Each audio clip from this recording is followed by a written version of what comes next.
ভয়ানক শিরক, ইমান নষ্টের শিরক। ছোট থেকে দেখেছি গর্ভবতী নারী কোথাও গেলে মুরব্বী মাঝবয়স্ক নারীরা প্রথমেই প্রশ্ন করেন, সাথে ম্যাচ, রসুন, লোহা আরও কি আবল তাবল কি সাথে এনেছো? তারা উপদেশ দিয়ে বলতেন, শুনো, সব সময় এগুলো সাথে রাখবা, নাইলে বাচ্চার ক্ষতি হবে, জিন ভূতের আছর পড়বে। নাউজুবিল্লাহ, কত বড় শিরক! ওয়াল্লাহি, এটা শিরকে আকবরের বৈশিষ্ট্যের মধ্যে পড়ে। আল্লাহ তাআলা ছাড়া অন্য কিছুর উপর এইভাবে ভরসা করা যে উক্ত জিনিস আমাকে বিপদ বালা মুসিবত থেকে রক্ষা করবে, তা বড় শিরকের অন্তর্ভুক্ত হয়ে যায়। আর বড় শিরক হচ্ছে শিরকে আকবর। আর আল্লাহ সব গুনাহ মাফ করলেও শিরকের গুনাহ মাফ করবেন না যদি না সে খালিস তওবা করে। এই ধরনের কত শিরকের মধ্যে আমরা জড়িত আল্লাহই ভালো জানেন।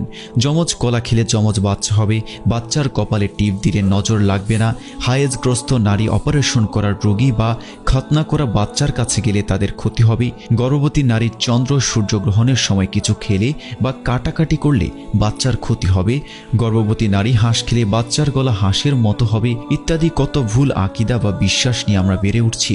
আমাদের কি হবে আসলে? আমরা কেন আল্লাহর উপর আমাদের বিশ্বাস স্থাপন করতে পারছি না? কত হাজার কুসংস্কার নিয়ে বয়ে বেড়াচ্ছি আমরা, তাও এসব আমাদের ধর্মের কোথাও নেই। আমরা ধার করেছি এসব। হিন্দুয়ানি সংস্কৃতি আমাদের ভেতর ঢুকে গেছে।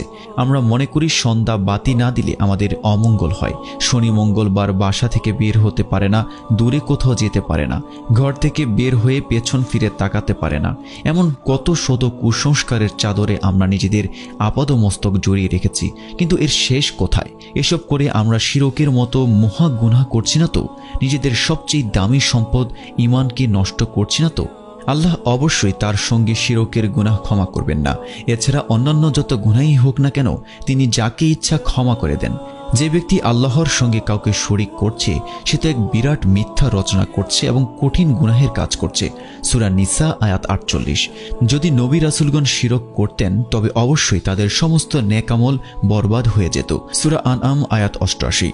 হে নবী, আপনার প্রতি এবং আপনার পূর্ববর্তীদের প্রতি ওহী করা হয়েছে যে যদি আল্লাহর সঙ্গে অংশীদার স্থাপন করেন তাহলে আপনার সব আমল বিনষ্ট হয়ে যাবে এবং আপনি ক্ষতিগ্রস্তদের অন্তর্ভুক্ত হবেন। সূরা জুমার আয়াত 65। যে ব্যক্তি আল্লাহর সঙ্গে কাউকে অংশীদার করল, আল্লাহ তার উপর জান্নাত হারাম করে দিয়েছেন, তার পরিণতি হবে জাহান্নাম। এসব জালিমদের কেউই সাহায্যকারী নেই। সূরা মাইদা আয়াত 72। আর সকল আলেমগণের ঐক্যমতে শিরকে আকবরের কারণে উক্ত ব্যক্তি মুসলিম মিল্লাত থেকে বের হয়ে যায়। আল্লাহ আমাদের সবাইকে সঠিকটা বোঝার তৌফিক দান করুন। আমিন।